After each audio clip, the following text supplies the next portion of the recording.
Hi hello नमस्कार. मी अभिनेत्री जान्हवी किल्लेकर आणि आज खास राजू भैयांच्या आग्रहास्तव मी आज त्यांच्या या कार्यक्रमाला आले होते आणि त्यांनी खास सगळ्या महिलांसाठी, त्यांच्या सगळ्या बहिणींसाठी हा अत्यंत सुंदर असा कार्यक्रम आयोजित केला होता.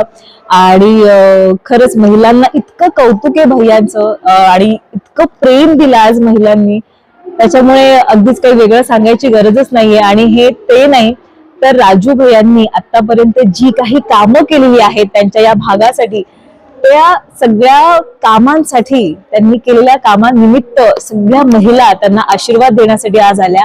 आणि खरंच राजू भैयांचं जेवढं कौतुक करावं तेवढं कमीच आहे. कारण की मी ह्याच्या आधी सुद्धा ह्या भागात एक दोन वेळा येऊन गेले शूटिंगच्या निमित्ताने, तेव्हा सुद्धा मी राजू भैयांचं बरंच नाव ऐकलं होतं, त्यांची बरीच कामं सुद्धा पाहिली होती. सो आणि यावेळी ते जिल्हा परिषद मध्ये उभे राहिलेले आहेत आणि आज सगळ्या महिलांनी त्यांना खूप आशीर्वाद दिलाच आहे. आणि मी सगळ्या मतदारसंघाला आवाहन करेन की आपल्या राजू भैयांना खूप खूप खूप भरघोस मतांनी विजयी करायचंय आणि कमळ या चिन्हावरच बोट ठेवून मत देऊनच त्यांना विजयी करायचं आहे आणि खरंच या भागाचा विकास करायचा आहे. धन्यवाद.